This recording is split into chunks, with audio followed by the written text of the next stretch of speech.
Shalom. I want to give all praises to the Heavenly Father, and His name is Yahweh by Yeshem Yahushua by Yeshem Akar Kodash. Double honors to my apostles, my elders that rule well, and peace and blessings to you brothers out there that's kicking His word and sincerity, also in truth. When you look at the plight of the so-called Negro, Latino, Native Americans, and the family structure, the children, in particular the males of our various tribes, we're at a very low state, and the reason why is because our forefathers didn't follow after the law, statutes, and commandments of the Heavenly Father. The thing about history is it's very continuous, meaning that it doesn't stop. So the things that happen in the past will affect, the events that happen in the future. You see, we have been on a downtrodden cycle for centuries, and it's because we have been disconnected from our power, our true power. You see, and this is why our males are at such destroyed state, because our people have abided by the ways of the heathen, and it has turned us into savages. You see, and that's why you see adultery at an all-time high. You see our women being whores and our men being adulterers. You see, and because of that, the children are suffering. These children are growing up and they're becoming monsters, and they're producing monsters. So our generations have been very unprofitable. Okay, let's get to this. I want to get to this article, then I get to the scriptures. Now, this is an article that I read and I thought it was very intriguing. It says it was going into how so-called African American boys are being hurt from not having, a father in their life, and the reason why is because of multiple problems that you see is prevailing in the so-called Negro, Latino, Native Americans community. But one factor is you have a lot of these women out here that don't even know who the father of their child is. I read an article that said like one in 2025 or 4% is anywhere from 4% to 30%. Which they're just throwing out numbers. Basically, don't know who the father of their child is, man. And we know that to be, very high in these inner cities. Another factor is you have a lot of women out there that are not getting married, but they have women that have children out of wedlock, man, and they have several so-called baby daddies, man. But really, they just have children at adultery, And another factor is too, you have the guys out there who just don't want to take care of their children. You see, so the problem is multifaceted. What's seemingly multifaceted. The real problem is this: there are people on abiding by the law, statutes, and commandments of the scriptures. Okay, so this is topics and health lessons from the field. How absent fathers are hurting so-called, which African American boys, we are the African American, so-called African American, or Judites. The winter snow in Washington D.C. always reminds me of the boys who lived next door. There were 3 of them. They were suffer my sidewalk, the youngest trying his hardest to keep up with his 2 older brothers. When I first moved to the neighborhood, their father urged them to help me with the heavy boxes or carry my groceries inside. He kept close watch over them, warned his boys of the dangers that lurked in the streets. Then the father died, and life became drastically different for the boys next door, and that's because of the curses. You see, our neighborhood, less than 4 miles from the U.S. Capitol, is one of the highest neglected areas of the city. Here, 73% of children live in households headed by a woman. There's high poverty and unemployment, devastating crime and violence, substance abuse and homelessness, rising rates of high school dropouts, and teen pregnancy. Far too often, gunshots pierce the dark, quiet nights, followed by police sirens and ambulance horns. At times, helicopters will hover above, trying to find the thieves that steal lives. And these women out here, they're appearing to this whole feminist movement, and it's proven to be detrimental to them, man. You see, a lot of these women had the mindset that they don't need a man, and they run a man out the house. You see, and now they're raising their kids off of government assistance, man. You see, you women being head of the house, man. These young men are destroyed. Okay. At times, which we just read that, it is in this place littered by check cashing storefronts, liquor stores, and carryouts, where mothers struggle to both make ends meet and keep their children safe. And it is this place where too many black boys, like the boys next door, have to navigate life alone. Not long after their father's death, the boys started skipping school and missing curfew. Typical teenager behavior turned into a serious crime. More than once, I witnessed one of the boys being led away in handcuffs by police. The mother, for her part, sought help from the school system, the courts, the government, but her efforts fell short. None of the boys graduated from high school. Two have been in the criminal justice system, and the youngest have had several stings in drug rehab. So what happened? Would their lives have been different if their father had lived? What did these young men need in their lives that their mother could not provide? And that is structure. That's what men are for. They're made. They're here to be the head of the household. Man. You see. And that's a Sirach 30:1. He that loveth his son causes him oft to feel the rod, that he may have joy of him in the end.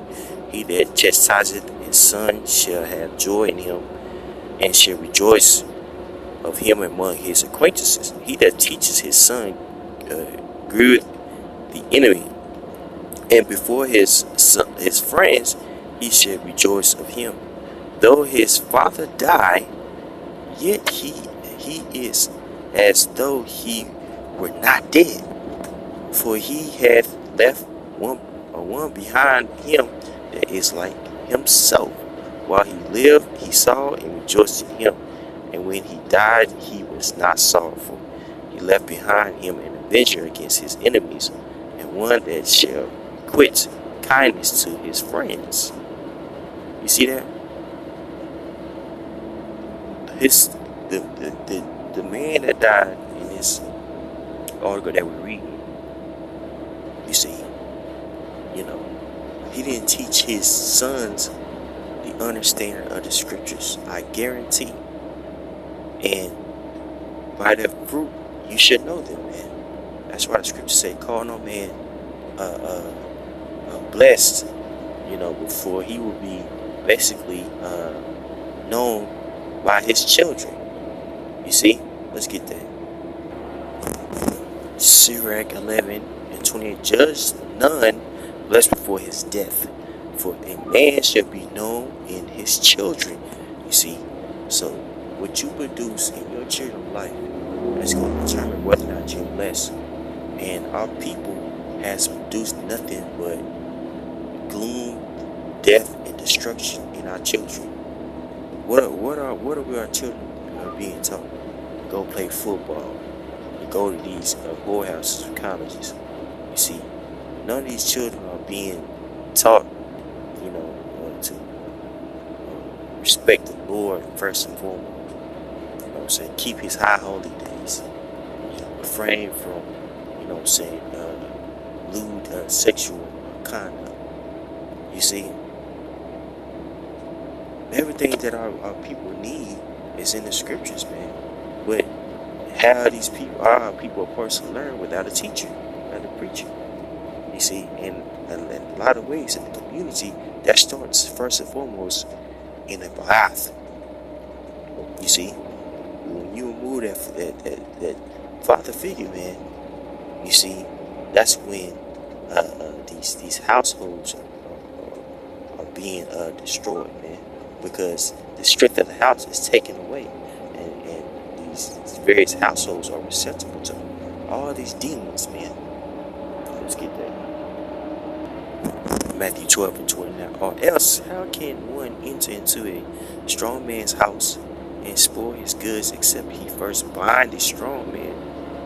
And then he will spoil his house, and that's exactly what happened. Our houses are spoiled because why? Because the men are taken out of the house.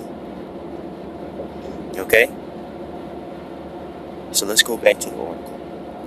Because it's posing the question. Would African American boys do better if they had a father in the house? And that's a rhetorical question. Yes, they would. Of course they would, man. You know? Now back to the article. So what happened? Would their lives have been different if their fathers had lived? What did these young men need in their lives that their mothers could not provide? Strength, correction, admonishment. According to latest census figures, about 50% of African American boys under age 17 live with a mother only, compared with 16% of their white counterparts. Research shows that children in fatherless homes are more likely to drop out of school, exhibit behavioral problems, end up in criminal justice system, suffer unemployment, and are at a greater risk of substance and drug abuse. But why? That's the question I posed at a 2015 National Health Journalism Fellow. In my story, for The Root.com, and a more in-depth narrative for the Crisis magazine, I examined the impact of father absence on the mental health of black boys. My goal was to understand what happens to a boy, specifically young so-called African American men, who are often faced with the eye of scrutiny from the world, who does not have a father present in his life. I wanted to learn about the tools and resources needed to address the often deeply buried emotional pain African American boys experience as a result of a father's absence. I wondered, how do we take care of the hearts of black boys without fathers? That word heart is synonymous with mind. You see, how do you do that? Well, you give them an understanding of this truth. You see, and tell them to be transformed by the renewing of your mind. Okay? That's the tough part, said Ryan Mincy of Columbia University School of Social Work. He added, at some point in their life, every man is vulnerable. You have circumstances in your life that you need to be able to go to a man to debrief. Indeed, there was no shortage of knowledgeable experts, psychologists, family therapists, academics who could discuss how father absence impacted the mental health of black boys. Under University of California, San Francisco professor uh, Howard Pender Huffs, for example, noted how fathers help black boys deal with the structural violence, institutional racism, bias in schools, profiling in streets, employment discrimination that often endure growing up in America. That's right. So guess what? What did we just, the first scripture that we read in Sirach, the 30th chapter, man? When you teach your son, you grieve the enemy because you let them know who your enemy is, man. You see, I was privileged to be raised by a father. In fact, what's ironic to me about this article is I was raised by a single father for a little bit. So now one thing my father instilled in me is, man, you gotta be better than these people out here because you have a target on your back. So I've always tried to carry myself in the manner in which I knew that I was representing my household. That's something that my father instilled in me. You see, but you got a lot of these guys that grew up. They just, they're worried about their self-image. They're worried about being cool. A lot of cats that I grew up with, they wouldn't take certain jobs because they was too cool to do it. You see, they whether go without, one off for somebody or sell drugs or something like that. You see, pole hustle really, because really you ain't really doing it big in drugs unless you touch them that weight, which takes money. So a lot of my peers, man, they would get crime stuff like that out of pride, out of ego, and not necessarily out of a standard, man. You see, and that's what a father does. A father instills in his son a standard. You see, a way of knowing, man. You see, and a lot of these children, they like that.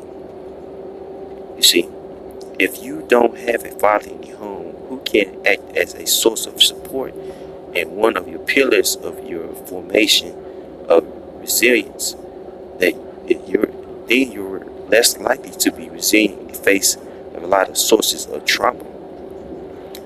Pender Huffs said the big challenge in reporting this story was finding an organization or a grassroots community program that provided mental health services to fatherless boys.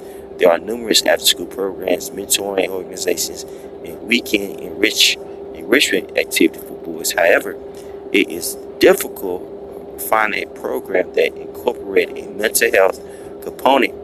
I reached out to a number of mental health organizations that serve youth. I found the Washington, D.C. based Hillcrest Children and Family Center, a 200-year-old nonprofit organization that provides mental health resources to children and families. Family expert Ayazi Mayat, and that's she probably into Egyptology or whatever, said that 90% of the clients are black boys without fathers, many of whom come in with major depression disorders. We look at our youth and say that they're bad. I like to say they're hurting, said Mayat. Their behaviors of them acting out pain, they're just trying to meet a need, the need to be included, to be loved, to be welcomed, respected, and wanted. Yeah, and you can make that argument that this quote hurting.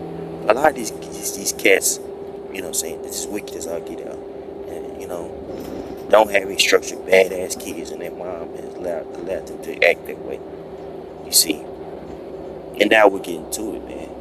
And why is that? Well, this woman, she called herself Elazi Mayat, which Mayat is the deity of Egyptology. She doesn't really understand that the teachings of these various Hamitic gods is a catalyst, a huge catalyst, a component of why our people are in the plight that they're in, man. Because they're falling after a God that's not of the will, that's not of the scriptures of Yahweh Bashim Yahushua, which produces idol worship, which produces lewd actions, which produces a breakdown in a family, family structure, man. You see, again, history is continuous, man. Now people are steadily giving a vibration into a God that is not advantageous unto them. You dig what I'm saying? Now, this is Wisdom of Solomon 4, and I read 1 through 6. Better is it to have no children and to have virtue, for the memorial thereof is immortal, because it is known with the Most High and with man. Excuse me. When it is present, man take example at it, and when it is gone, they desire it. It weareth a crown and triumph forever, having gotten the victory, striving for undefiled rewards. But the multiplying brood of the ungodly shall not thrive, nor take deep rooting from vaster slips, nor lay in a vast foundation. And that brood means basically a kind, a group of things, a group of species, basically. Alright, so let's read that again. But the multiplying brood of the ungodly shall not thrive, nor take deep rooting from vastering slips, nor lay any fast foundation. And that's what you see. You see? This is exactly what you see. Our people aren't taking any root, man. Our people don't have anything substantial. Right? Everybody wants to fix the problems of the so-called Negro, Latino, Native Americans. Well, first and foremost, you have to fix the standard. Right? What is the standard? We still have to agree whether or not, you know what I'm saying, we are the same people. You know, we still have to agree whether or not, you know, the Bible is correct, whether or not we should, you know, eat pork. You see? And that's what the other nations have that we don't have. They have a foundation. You see? They have a foundation, a belief, you know, and that belief might be absurd. In case you want to see Elomites and what they believe in. You reincarnate and come back to a rat. But look what they're able to do. You know what I'm saying? Being on one accord. Okay? So you Negroes are all Latinos, Native Americans, so-called. You're all out of whack, man. And that's why you're relegated to the hood. That's right. And that's right. You're a proverb and a byword, man. Because you're lost in the sauce. Verse 4. For though they flourish in branches for a time, yet standing not last, they shall be shaken with the wind, and through the force of the winds they shall be rooted out. The imperfect branches shall be broken off, their fruit unprofitable, nor ripe to eat, yea, meat for nothing.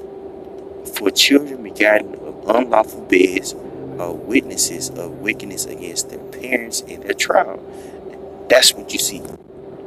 You see, that is what you see. If you want to fix the problem of the so-called African American boys, you have to fix the problem of the parents. And a lot of these parents, you know, are just, you know, brute beasts, man, sleeping with whoever they want to, man. Going to the club, getting pregnant, scheming on your best friend's wife. You know, here it is. This man is raising his son. You know, and he doesn't even know that it's really his best friend. You know, a woman don't even know who the father is. Put a opinion on one dude that she was, you know, talking to. You know, he's, you know, a good dude. You know what I'm saying? Gullible, taking care of the damn kid, or he's on child support, right? woman, she has a negative outlook on the so-called black man. So she's a demon towards her son. It's just envious of her daughter. The daughter is looking for validation from a man, so she's sleeping from man to man to man, get pregnant. It's just it's just disgusting, man. It's too much. And the reason why is because our people are falling under these idols, man. Hosea 4, starting verse 12. My people ask counsel of their stocks, and their staff declare unto them, for the spirit of whoredoms have caused them to err, and they have gone a whoring from under their God. They sacrifice upon the tops of the mountains and burn incense upon the hills, under oaks and poplars and elms, because the shadow thereof is good. Therefore your daughters shall commit whoredoms, and your spouses shall commit adultery. You see that? So our people are burning these incense, their incense, right, to Baal, because that's what you do to worship these other gods. And that's a ritual, even in our customs, to burn incense to the Heavenly Father. So our people really are giving up their vibration to, gods that are not profitable. And chiefly, the main one is Jesus. Jesus has nothing to do with the Bible, man. And it's produced our people to be self-righteous, egotistical, and very impulsive people. And they treat God as if he's a genie. Okay? This is all what we see in this adulterous mindset, and that I just want to live by effing as many people as I can, be a man or woman. That is produced because of idol worship, and that's why our women are hoes, bitches and hoes. Excuse my language. That's why our men are homosexuals, dang on whoremongers. Get validation from sleeping with as many women as you can, man. Getting women pregnant and not taking care of your responsibilities as a man. That's because their vibration is of the world and not of their Heavenly Father. Okay? Verse 14. I will not punish your daughters when they commit whoredom, nor your spouses when they commit adultery, for themselves are separate with whores, and they sacrifice with harlots. Therefore the people that doth not understand shall fall. And in ancient times, in order to worship these various gods, you would actually go to the temple. You had sex with harlots. You see, as a ritual to please these various gods, right? Then that mindset, is still, here, man, in our communities, man. And you hear it in our music, and you see it, whether it be on television, Maury making a mockery out of us, whole dang on segments of trying to figure out who the baby daddy is, man. And it's mostly us up there, Negro, Latino, and Native Americans, bro. Jeremiah 8, starting at 14. Why do we sit still? Assemble yourself and assemble yourselves and let us enter into the defense cities, and let us be silenced there. For Yahweh our power hath put us to silence, and given us water of gall to drink, because we have sinned against Yahweh. We looked for peace, but no peace came, and for a time of health, and behold, troubling. That's right. That's exactly right. Hey, we are people, look for all these ways in which we could, get peace, seek peace, and things of that nature. But the Most High keeps feeding us literal poison, whether it be the water that we drink, or you know what I'm saying, mental poison, you know what I'm saying, which comes through numerous ways, because we are not going back to our true power, man, which is Yahweh by Hashem Yahweh Shah. And that's the problem. Okay? Verse Isaiah 59:1. You know what? I'm gonna stop right there because I feel like the point was made, and also I don't know how much this particular screen recorder can take, so I don't wanna do too much and it cuts off. So the point was made, man. The reason why there is no peace, you know, is because of idol worship, idolatry, man. And the only way that you so-called Negro, Latinos, and Native Americans will receive true peace is if you come back to your true power, which is the power, the true power of the scriptures, of the Holy Bible, man. All praise to Yahweh by Shem Dash. The honor to the apostles and the elders that rule real. Peace to you brothers out there that's keeping his word in sincerity, also in truth, and shalom.